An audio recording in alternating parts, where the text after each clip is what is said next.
Yeah. You okay? Okay, so on behalf of the High Commissioner of India, the entire family, on behalf of the Government of India, as the Indian Ambassador to Nigeria, Benin, and Chad, it's a great honor and privilege for me to welcome a very, reputed, well-known, dedicated speaker on the life, works, teachings of the father of the nation, Mahatma Gandhi. It's a great pleasure to welcome Dr. Shobhana Radhakrishna amidst the Indian community today. And I'm very happy that, community from many parts of Nigeria, from not only Lagos, which is the biggest center. I am myself in Abuja, where the capital is and the High Commission is. Kaduna, Kano, Port Harcourt, people from Benin, which is my other country, Cotonou, and also the association, Yarana Association from one of the largest countries in Africa, Chad, which also is under our charge. They are all joining us today. So, Madam, you are really reaching out to a very large section of Africa, and it's a great pleasure to welcome you. I just want to say that Dr. Radhakrishna has a special place for herself, and she spread the message of Mahatma Gandhi in India and abroad. Her connection with Gandhiji is deep. She grew up herself in the Sevagram ashram, and there is nothing more sacred place today probably across India where one can grow up and learn so much, and also put out so much about Mahatma Gandhi. She has 38 years of experience in working for the development and welfare of underprivileged communities. As a part of the 150th birth anniversary celebrations of Mahatma Gandhi, she has delivered lectures in many countries across the world. She just mentioned that she recently spoke in South Africa as well as Namibia, and her Gandhi Katha and lectures on Mahatma Gandhi's vision and its relevance in the world really can help us find solutions to today's problems. Gandhiji's message remains as contemporary, as important, as relevant for us as it was during the freedom struggle and in earlier times. Just a few words on the connection, Madam, is that we've had great interest in Nigeria, in Mahatma Gandhi. During this year, we organized a big cycle yatra, which the Ministry of Sports had patronized. Of course, the International Yoga Day was for the first time held in the flagship MK Abiola Stadium in Abuja. The Foreign Minister of Nigeria has contributed a piece in Mahatma Gandhi's anthology. A special commemorative stamp was released by Nigeria Post on 2nd October 2019. And we've got a tremendous resonance across West Africa in the life and teachings of Mahatma Gandhi. It's very important because sometimes things do get to be somewhat misunderstood, and it is very important that we keep talking and keep connecting each other through such great figures as Mahatma Gandhi. We have, they've learned so much. The Indian community has done so much, not only now, but in the past, because there have been people inspired by Mahatma Gandhi who took part in supporting Nigeria's freedom struggle indirectly. And there were Nigerian leaders who called about and who called for Swadesh movement in their own way, and they invoked Mahatma Gandhi in their freedom struggle. So really, there is a lot which connects us. Once again, it's a great pleasure for me to welcome, and I am accompanied by my wife Surabhi, for both of us to welcome Dr. Radhakrishna amidst us.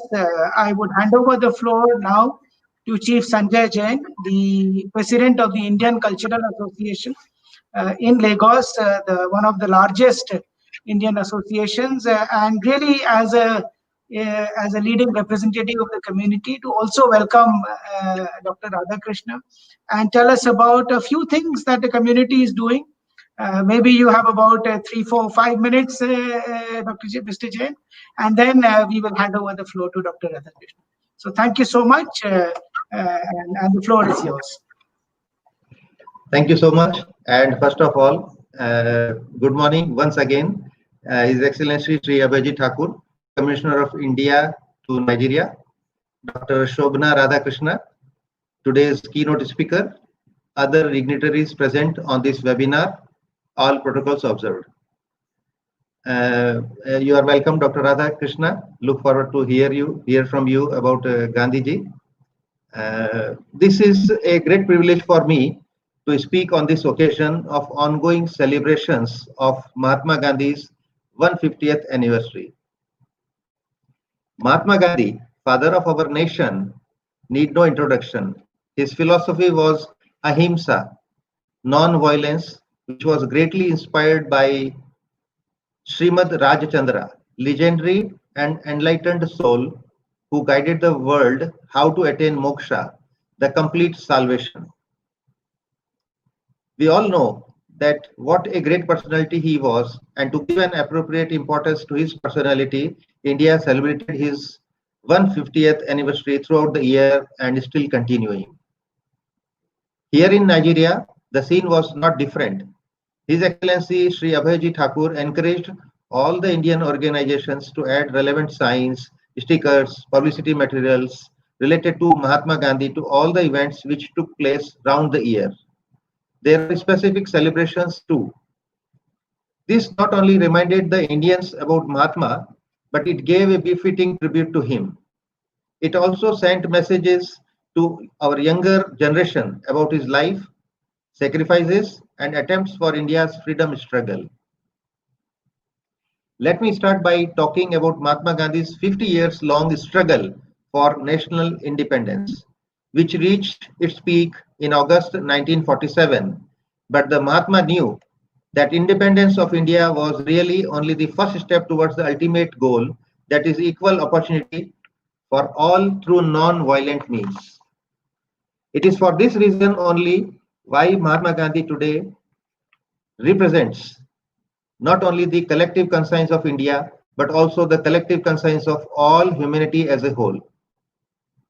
So whenever there is a talk of dealing with terrorism or hatred of any form, he is quoted by world leaders. He still remains a relevant thinker of today. There are many of sayings that he pronounced that we regularly use now. Today, when we talk of change in any sphere, we say, each of us must be the change we wish to see in this world, and many others. Gandhi ji gave them to us, and they are very relevant in today's world order. Another thing which Gandhi taught us was to adopt a minimalistic lifestyle. Today we have lifestyle gurus telling us to live a minimalistic life, and we think it is a modern concept, but Gandhiji led minimalistic life 100 years ago. Gandhiji always followed a prudent diet. When you go to a dietitian or a nutritionist, name one who doesn't prescribe a diet that is prudent, natural, and yet power-packed.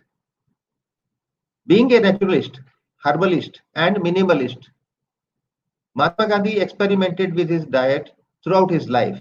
He took a fasting long back, even before intermittent fasting became a trend, and practiced mindful eating. I say, our father of the nation can be our lifestyle guru too. Khadi refers to hand-woven and hand-spun cloth, which became a symbol of Swadeshi movement. The current generation understands Make in India slogan, but do they know Mahatma Gandhi gave the call to boycott foreign cloth during freedom struggle? He used the hand-woven khadi, which became a symbol of Swadeshi movement. Having said about Mahatma Gandhi's virtues and qualities, I would say not only in India, but in Nigeria also, Gandhiji is popular and is well followed. In our several celebrations, we observed lots of Nigerians taking part in those events. They also follow his principles and have huge respect for him. The Indian community in Nigeria is very vibrant and active. Both the communities interact very well with each other. There is a highest degree of cordiality amongst both the communities. Our Indian brothers and sisters also partake in various Nigerian events and have a very fruitful interaction between themselves. I must say that our Nigerian brothers and sisters have accepted us in great esteem in their country. Our community people have also reciprocated with high respect to them. There are several charitable projects which Indian community has taken up for the needy Nigerians. The motto is to give back to the society. We have several projects, permanent projects going on, which I must say, I must explain and brief to Dr. Radhakrishna. We have artificial limb projects going on for many years. We have done over 75,000 free surgeries. Artificial limbs have been given to the needy people. We have eye surgeries going on from the Indian community. We have motherless babies child homes. Several homes are being patronized by Indian Cultural Association, that is the Indian community. We feed to babies, motherless babies, the orphanage, and we go to many district centers. We go to rehabilitation centers, and we dig the bore wells in the schools where there is no drinking water. There are several projects, charitable projects, which we do for the Nigerians, needy Nigerians. There are several Indians who married to Nigerians, and they have a very active association too. We have a Niger Wife Association here, the Indian ladies who married to Nigerians, and we have another association also, the Nigerian ladies married to Indian males. There is an alumni association of several Nigerians who studied in various Indian universities. They also interact with us. Several Indian business houses employ lots of Nigerians, which is the source of their livelihood. All in all, there is a presence of great warmth amongst both the sides, and that is well appreciated by one and all. Our High Commissioner also plays a very vital role in augmenting and nurturing these inter-community interactions. We are highly appreciative of that. In the end, we must be mindful of Gandhiji's great legacy and reflect upon his philosophy and practices that guide contemporary solutions in today's context. We, the Indian community in Nigeria, by means of fostering brotherhood, pay tribute to the moral, spiritual, and ethical legacy of Mahatma. Thank you, and look forward to hearing from Dr. Shobhana. Thank you. I thank the High Commissioner of India. Thank you. Sir. Yes, pleasure to hand over the floor to you. We look forward to listening to you, Dr. Radhakrishnan. Thank you. Thank you, High Commissioner of India, H.E. Shri Abhay Thakurji, for your kind message and the support. I also thank Srimati Thakurji for being present on this occasion, which is the first of its kind. So I must congratulate you, and I feel very happy to see you besides Thakurji. So it's a very great privilege.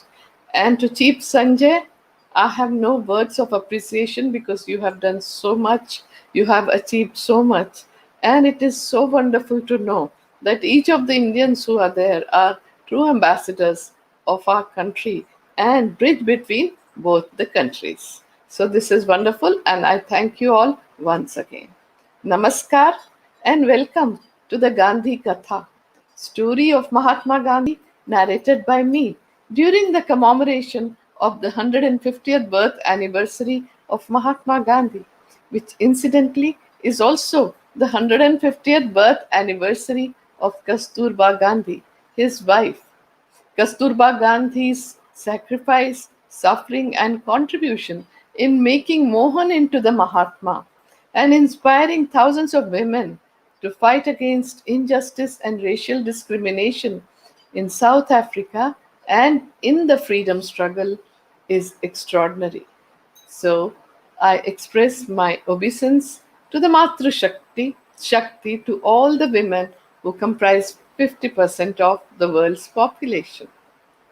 I express my deep gratitude to the High Commission of India in Abuja, Nigeria, and the associated country for hosting the Gandhi Katha amidst these challenging times to learn from Mahatma Gandhi's philosophy of truth, non-violence, and purity of means, his spirituality, his environmental credo, and his practices of health and wellness of body, mind, and spirit for coping up and staying safe physically, mentally, and spiritually during and after the coronavirus COVID 19 pandemic, which has affected the entire humanity. On October 2nd, the world celebrates the UN International Day of Nonviolence. And in India, we celebrate Mahatma Gandhi's birth anniversary as Gandhi Jayanti. The entire world is remembering Mahatma Gandhi, the apostle of peace and nonviolence. We have an opportunity to remind the humanity of the efficacy of the messages of Mahatma Gandhi, the father of our nation. I pay my respects to the leading lights of Nigeria and to the Nigerians and people in the other two countries and to this huge and wonderful Indian community who have joined me online today. Historically, India and Nigeria have had close and cordial relations. The bonds of friendship between Nigeria and India remain strong for the future generations. India and Nigeria enjoy warm, friendly, and deep rooted relations, and due to people contacts. The bonds of friendship between our two countries remain very strong. The relationship today is rich, close, and multidimensional.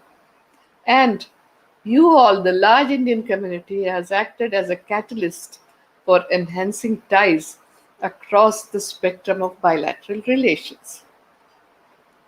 His Excellency Mr. Geoffrey Oniyama, Minister of Foreign Affairs of Federal Republic of Nigeria, wrote in Gandhi Anthology in 2019, and I quote, I had a fairly good knowledge of Gandhi's political life, but when I read the autobiography of Gandhi, then I understood how his spirituality guided and informed not only his political actions but his life. His spirituality was built around satyagraha, holding on to truth, sannyas, renunciation, ahimsa, non harm. The Mahatma sought to live his life with perfect accordance to those precepts, thoughts, words, and deed, physically, mentally, and spiritually. Gandhiji had begun his protest journey in South Africa, making an indelible mark on the times and the world history. Many great African countries, such as South Africa, Tanzania, Zimbabwe, Namibia, Zambia, Kenya, and Ghana, got their freedom from European colonial regimes after a long struggle and freedom movement, which followed the path shown by Gandhiji. Gandhian ways had steeped deeply among them and percolated down to the people in the African countries, which attained freedom by following in the steps of Gandhiji. Mahatma Gandhi drew inspiration not only from his experience in South Africa, but also from his reading of the history of Africa as a whole. Thus, we observe that during the entire nonviolent freedom struggle of Gandhiji in India, Africa was dominant in his mind as his early struggle for equality was initiated in Africa. Gandhi Katha is based on the ancient Indian oral tradition of Katha or storytelling with hymns and narration. I have given talks on Gandhi Katha in 98 countries with the support of the Indian missions. In all the countries, people have great reverence and respect for Mahatma Gandhi. Many have been inspired by him to take up the cudgels against injustice through non-violence. Others have followed his environmental credo, his minimalistic living, and still others have been deeply touched by his simple spiritual lifestyle. The new generation is eager to understand more about the greatest man of the last century who made such a huge impact on humanity and inspired many world leaders. Millions of people have been inspired by Gandhiji in the past and in the present. Madiba Nelson Mandela, who was often dubbed as the Gandhi of South Africa, had strong Indian connections and striking similarities with India's father of the nation. The anti apartheid icon Madiba had said, and I quote, "The Mahatma is an integral part of our history because it is here that he first experimented with truth, here that he demonstrated his characteristic firmness in pursuit of justice, here that he developed satyagraha as a philosophy and a method of struggle." Mahatma Gandhi used to start and end his day with prayers. In the ashrams, every activity and program used to begin and end with prayers, in which prayers from all the religions were sung. Sarva Dharma Prarthana.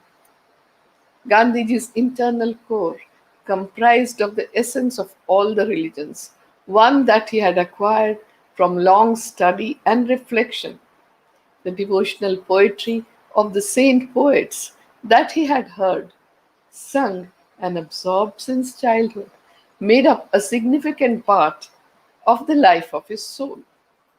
He said that ultimately all the religions point to the same truth of compassion, love, forgiveness, and tolerance, and that everyone must study the essence of all the religions in an attitude of perfect reverence and have friendship and respect for the practitioners of different religions and diverse cultures.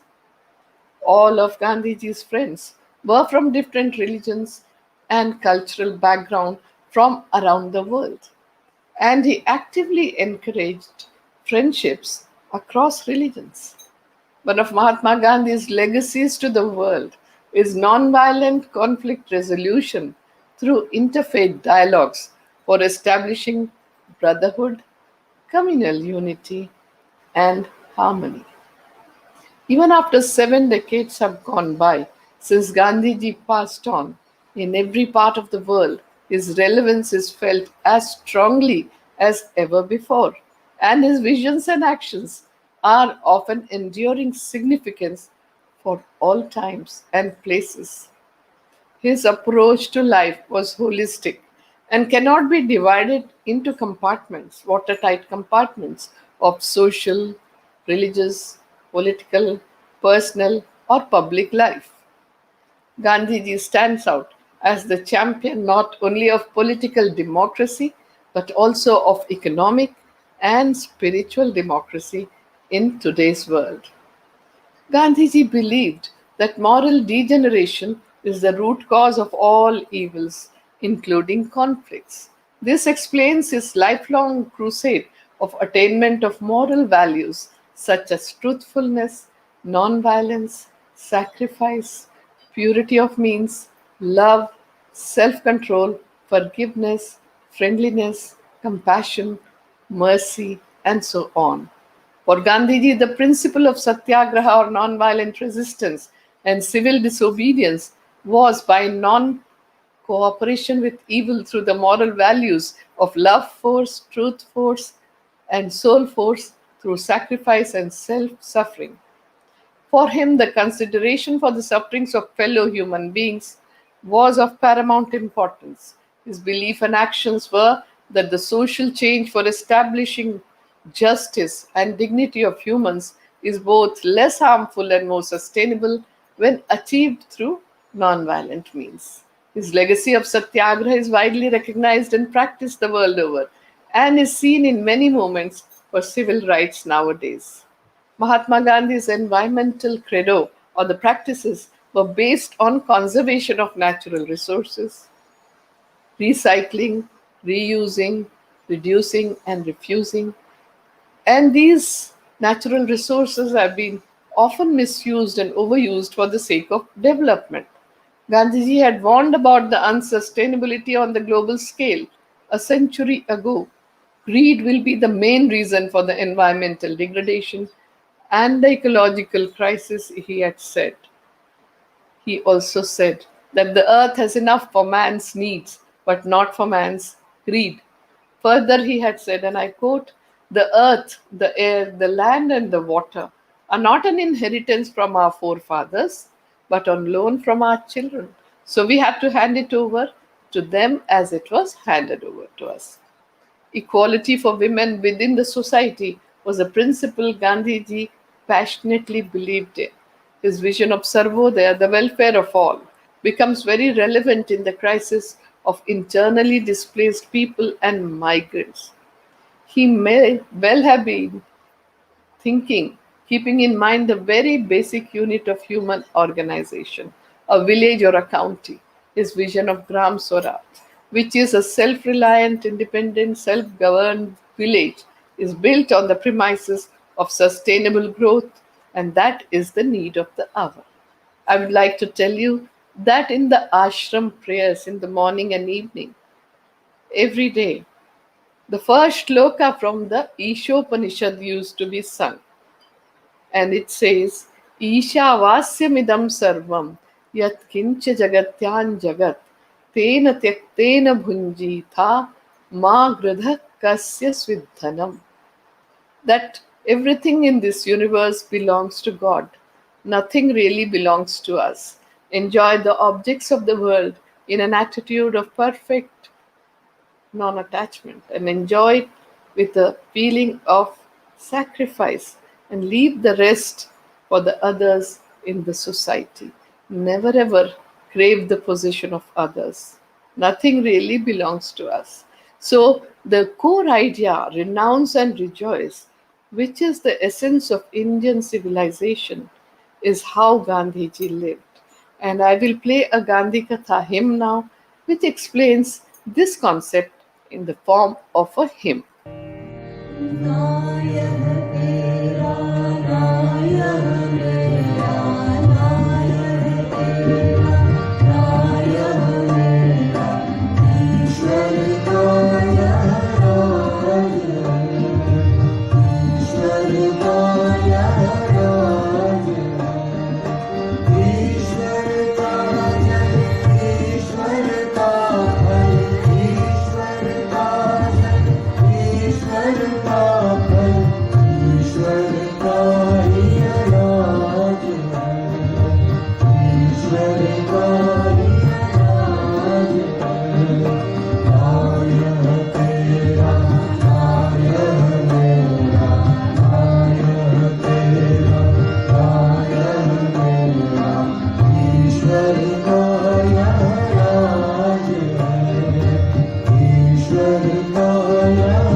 According to my understanding, Mahatma Gandhi's life was an epic of faith and endeavor.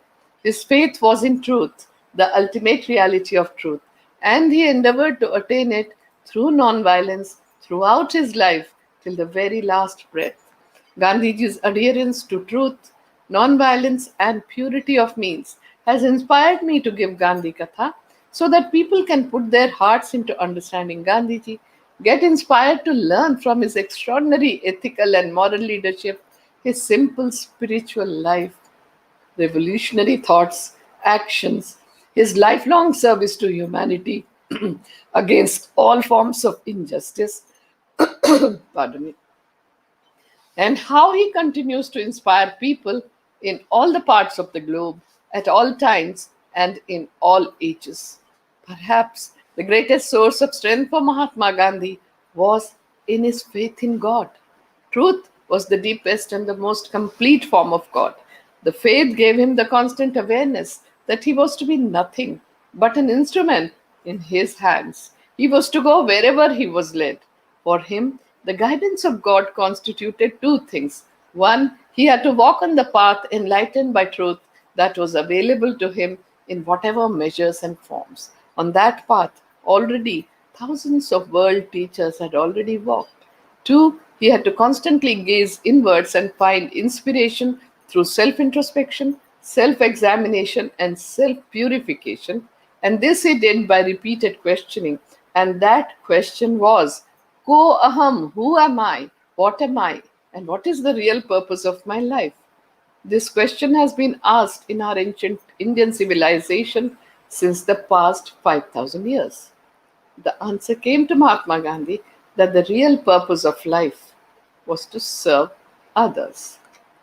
So, Romeo Rolla, the important French writer and pacifist who won the Nobel Prize for Literature, wrote the biography of Mahatma Gandhi in 1924, and that brought the Western world to understand about Mahatma Gandhi.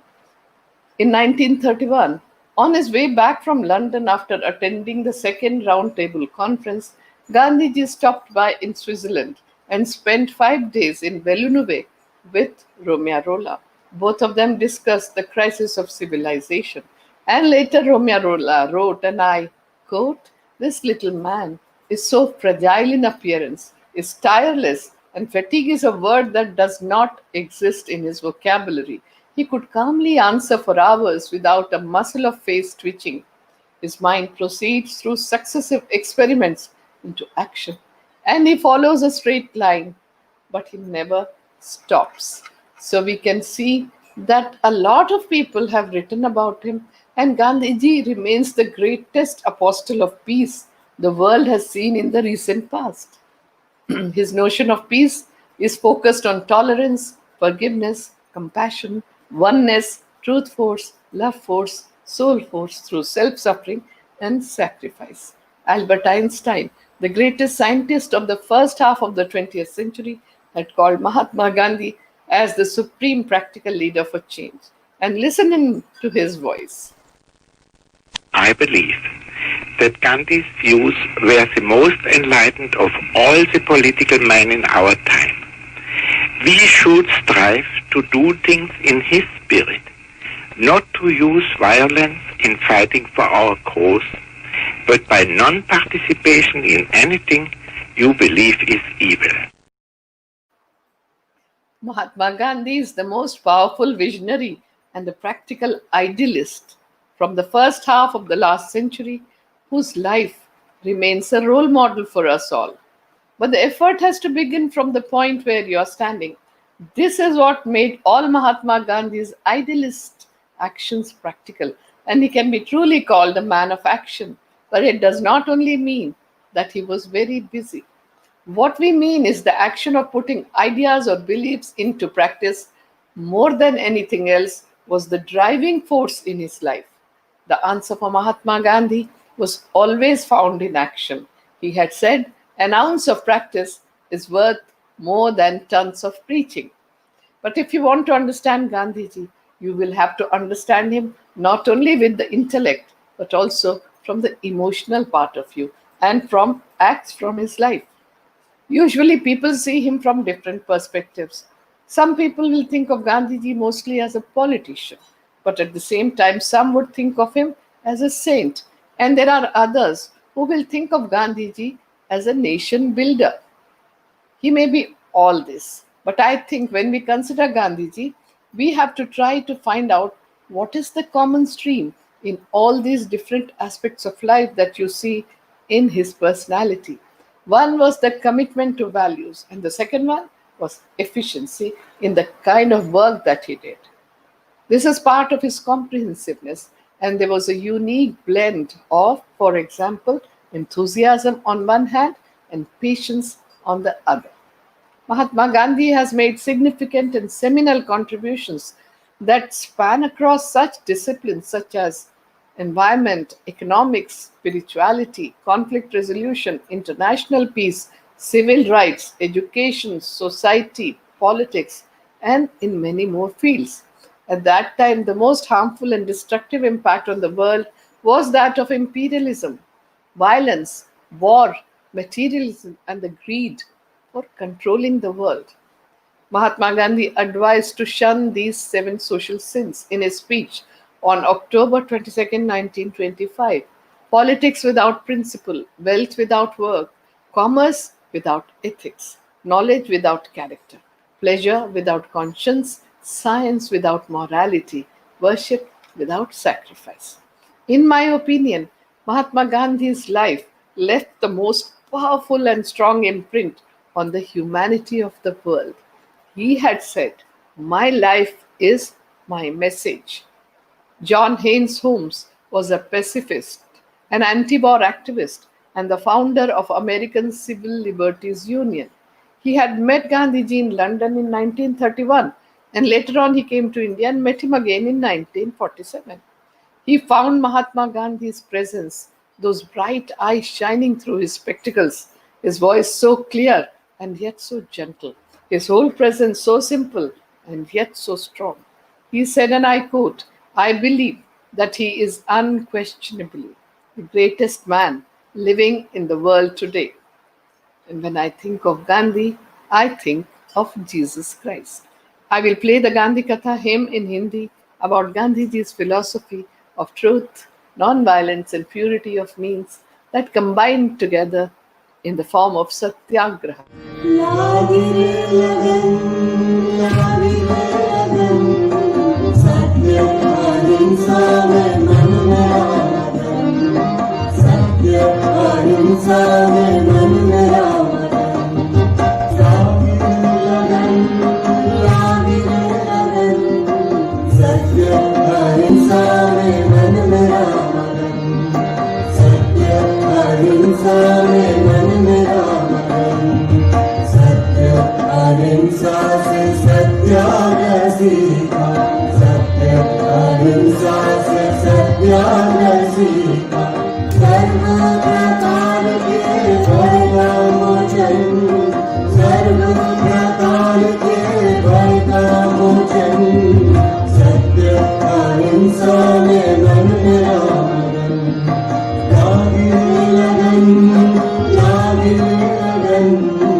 Time magazine had listed out 3 most important protests over 190 years. The first one was the Boston Tea Party. The second one was the Dandi March or the Salt Satyagraha.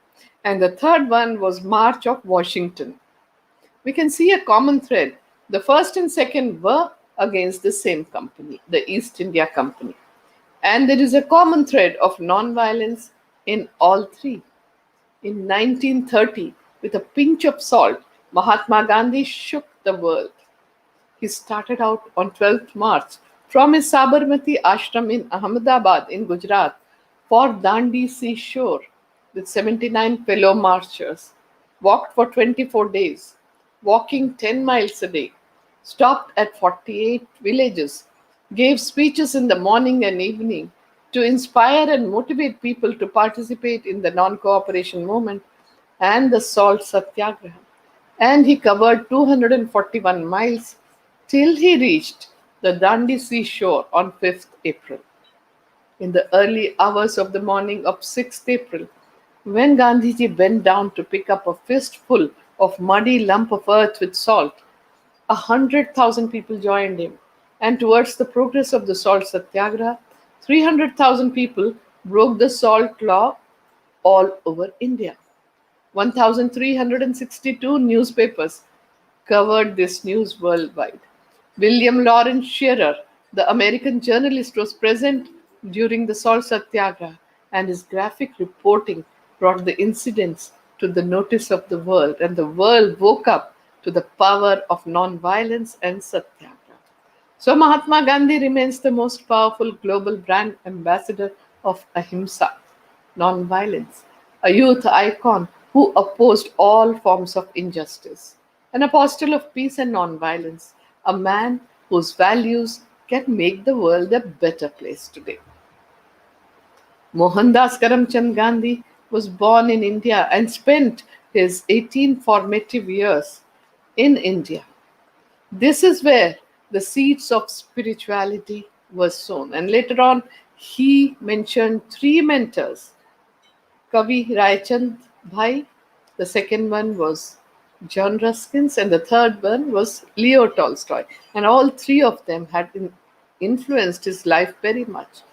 When he went to London for 3 years as a student to study law, there he got an opportunity to meet the thinkers and reformers of that time, and also read up the works of great philosophers and poets of the West.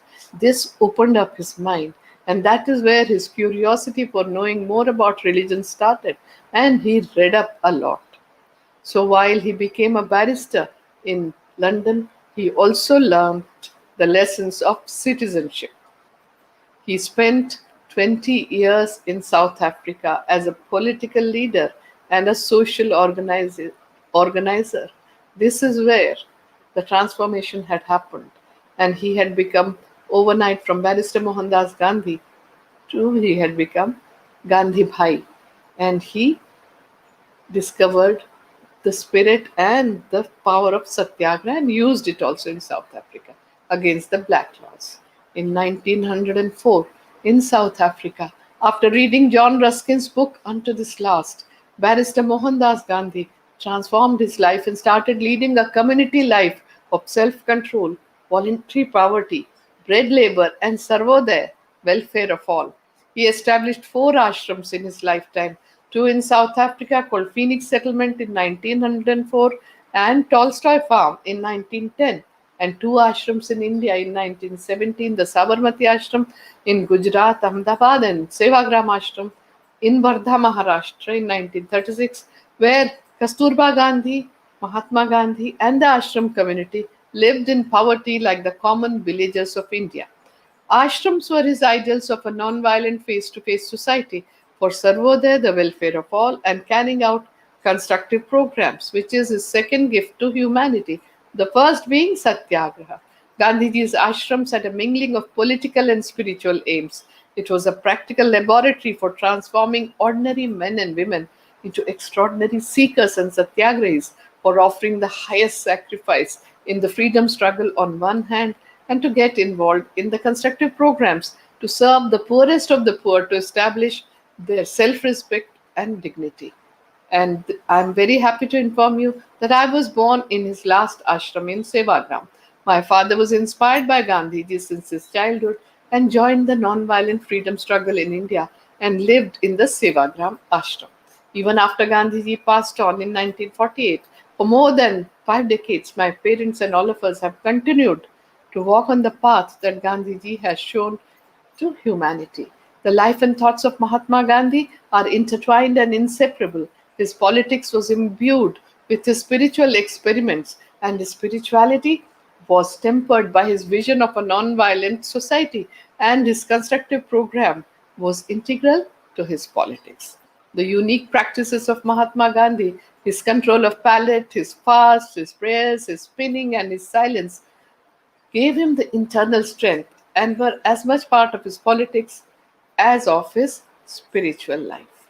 Gandhiji carried out all his experiments in health and wellness in the ashrams through nature cure, diet control, fasting, hydrotherapy, sun bath, mud packs, and observing silence for one whole day. The ashram inmates not only participated but modified and validated them and still continue to practice them till this day, and that points to the relevance of these practices. Our friend and the British Quaker, Sir Horace Alexander, stayed with Gandhiji in two ashrams, and he noticed that the bell used to ring for 56 times during the day. He said, and I quote, Gandhi had wonderful courtesy and punctuality. I was to learn quickly that he was the slave of watch. He had more to do in every 24 hours than almost any other man. So he had learned how to pack the most into every minute. Yet he never gave the impression of being hurried and impatient. So here he is as a role model for punctuality, discipline, and promptness. Gandhiji has given three gifts to humanity, and that is Satyagraha, the first gift, constructive programs, the second gift, and Ekadasha Vrata is the third gift, and which are 11 observances, which were a set of rules made by Gandhiji for the ashram community for their spiritual progress and voluntary self-control. Ivan Illich, the Croatian-Austrian philosopher, had come to Sevagram ashram in 1980 and spent one whole week there.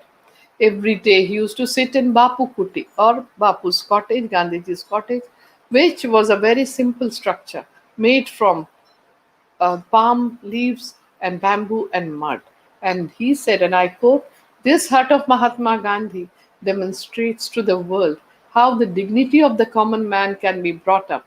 It also is a symbol of happiness which we can derive from practicing the principles of simplicity, service, and truthfulness." Now I will play the Gandhi Katha, dhun or hymn, which explains Gandhiji's philosophy of truth as having harmony between word, thought, word and deed. मन वाणी कर्म से सत्य ही तू बोल. मन वाणी कर्म में सत्य ही तू बोल, मन वाणी कर्म में सत्य ही तू बोल, जीवन में मंगल के द्वार दे तू बोल, जीवन में मंगल के द्वार दे तू बोल, ज्ञान कर्म भक्ति का हो सम्यक विधान, ज्ञान कर्म भक्ति का हो सम्यक विधान, सत्य शिव सुंदर का सुमधुर भगवान, सत्य शिव सुंदर का सुमधुर भगवान, मन वाणी कर्म में सत्य ही तू बोल, मन वाणी कर्म में सत्य ही तू बोल, जीवन में मंगल के द्वार दे तू बोल, जीवन में मंगल के द्वार दे तू बोल, ज्ञान कर्म भक्ति का हो सम्यक विधान, ज्ञान कर्म भक्ति का हो सम्यक विधान, सत्य शिव सुंदर का सुमधुर भगवान, सत्य शिव सुंदर का सुमधुर भगवान. Though Gandhiji's role and contributions to the political arena are well known, what is less known is his contribution towards health and wellness.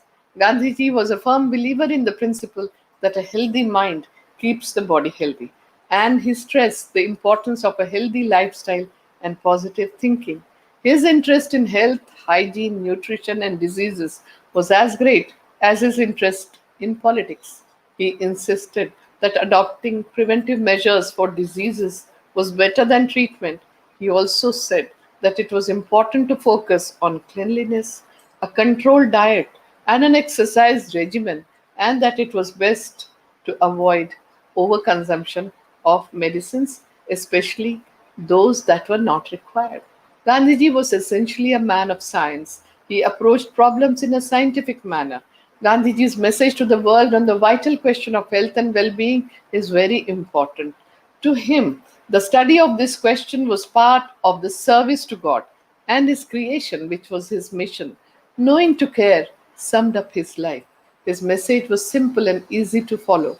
It encouraged everyone to respect simplicity, voluntary self control, reduce the wants, follow the tradition, cultural practices, and the values, follow the environmental credo, and treat oneself through nature cure for living in harmony with nature. Many people do not know that as a couple, Gandhiji and Kasturba Gandhi contributed immensely 123 years ago to public health emergencies, working as frontline workers in any kind of disaster and selflessly that too in the service of humanity. In the Spanish influenza pandemic of 1918, Gandhiji opened up his Sabarmati ashram as a quarantine center and treated and served patients through nature cure, provided simple vegetarian diet to boost immunity and maintain physical distancing. Gandhiji and Kasturba Gandhi took care of the families of the patients, looked after their physical, mental, and spiritual needs, gave them correct information, and were with them for being positive and calm through prayers, meditation, and recitation, and taking care of each other during the time of the Spanish influenza pandemic. On November 10th, 1918, Gandhiji had said, our ancestors could build such tough bodies in the past, but today we are reduced to a state of miserable weakness and are easily infected by noxious germs moving about in the air. There is one, and only one really effective way by which we can save ourselves from them even in our present broken state of health. That way is the way of self restraint, Sanyam, or of imposing a limit on our acts, wants, and desire. In 1942 August, Gandhiji wrote the book Key to Health, in which he wrote that anyone who observes the rules of health mentioned in this book will find that he has got in it a real key to unlock the gates leading him to health. He will not need to knock at the door of doctors or Vaidyas or the traditional health practitioners from day to day. And that book was translated in all the Indian languages. English translation also appeared, and that appeared in the West, and which was translated in all the languages and became a very, very influential and a very well liked book. Today, the world is facing three kinds of crises globally. First is the COVID 19 pandemic. The second is the serious and long drawn financial crisis. And the third is the ecological crisis, which is impacting everyone. We have to look for answers somewhere within ourselves by learning from the life of Mahatma Gandhi, which is so transparent, so truthful, so honest, so open, and accessible to all. The lesson the pandemic is teaching us is simple. When one community or one member of the family falls sick, the entire family is affected, and soon the community is affected, and the nation is affected, and then other communities in other nations in this globalized world. The well being of one individual has an impact on people on the other side of the globe. This is true of every action of ours. What we eat, what we buy, what we think, and what we do has reverberations and repercussions on all life of earth. It is this anubandha, this interconnectedness that sustains all life on earth. We are all in this together as one human family, related as brothers and sisters. Whether we choose to see it or not, we only have one home, this planet Earth, our Mother Earth. Our ancient sages and seers from India have always looked upon us as Vishwamanava, global citizen, and said that the world is one family, Vasudhaiva Kutumbakam. The current COVID 19 pandemic is a wake up call for every country, big or small, rich or poor, developed or developing. It has opened our eyes to the fragility of the existence of humans. We will have to learn to live with COVID 19 now and in the future as well. Instead of reinventing a new lifestyle, we just have to get inspired from the life of Gandhiji to make the necessary changes in thought, action, and conduct for coping up physically, mentally, and spiritually. And this is the future that the coronavirus COVID 19 pandemic is pointing out to us if we observe carefully. Many lessons are very clear, and some are still unknown, surrounding us in uncertainty. And that's what is causing a lot of mental stress. But if we still return to the normal standard of finding happiness by chasing after money, power, position, lifelong consumerism, then COVID 19 has given the wake up call. This kind of lifestyle of empty consumerism and mass distractions has only increased the difference between the rich and the poor, created the huge carbon footprint, increased the misery of the invisible poor masses. When a crisis makes you feel stressed, meditation, prayer, and chanting relieves the stress response. Fear and anxiety are forms of stress that become exaggerated when events become uncertain, when you feel a loss of control over the situation. And when the stress keeps repeating itself without let up, the thinking mind reacts to all of these conditions. It always has, even in normal times. But a crisis brings stress into high relief, making it very capable of lowering the immune system of our bodies and causing inflammatory diseases. Decades ago, stress was classified as epidemic of modern life. The Gandhian way of life is the best guide to practicing the coping mechanism that induces relaxation, fearlessness, calmness, inner peace, absence of anxiety, and remaining positive and calm. Therefore, Gandhiji comes across as the greatest healer and the wellness guru or the lifestyle guru who comes free of cost. The Gandhian principle of freedom from fear and care for all is a perfect prescription during these times of crisis. Gandhiji's emphasis on healthy lifestyle, positive attitude, empowerment for self care, and care for the community would make perfect sense. I once again take this opportunity to thank the Indian mission, the ambassador, and to the Indian community for hosting this Gandhi Katha. My special thanks are to all of you who have joined me online today. I will end with the peace benediction in Sanskrit for the universal welfare. Om Sarve Bhavantu Sukhina Sarve Santu Niramayaha Sarve Bhadrani Pashyantu Ma Kaschid Dukha Bhag Bhavet. Om Shanti Shanti Shanti. Let all be happy.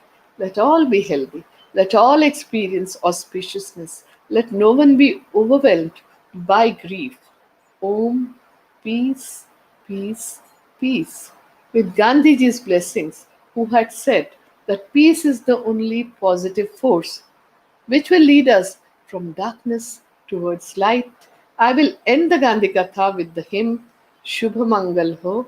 May they be auspicious good, may they be good, may the earth be auspicious, may the sky be auspicious, may every particle on earth be auspicious. मंगल हो शुभ मंगल हो शुभ मंगल मंगल मंगल हो शुभ मंगल हो शुभ मंगल हो शुभ मंगल मंगल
Well, I think it's a wonderful Gandhi Katha. We've had a great pleasure and honor to hear Dr. Shobhana Radhakrishna. I think it's a your flawless delivery of the entire life and teachings of Mahatma Gandhi is in itself a huge message across, because it needs to be told in contemporary language, in contemporary context.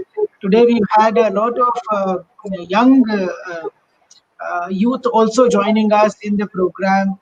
One of the largest Indian schools in West Africa is in Lagos. Children from ILS Lagos are joining us. There are people, there is an Indian school in Cotonou. they will be watching this as well. So it's a huge and a very important message across the Indian community. I also want to thank the Friends of India from there is an all Indian Association of Indian Alumni in Nigeria. There is an association called Yarana Association of Chadians, and they are all benefiting from this talk. We've already got more than 100 comments in our Facebook, and all of them very positive, saying very good things about what is going the whole talk. So I really want to say on behalf of the entire High Commission that Surabhi and I have been honored to host you, and I thank Chief Sanjay Jain.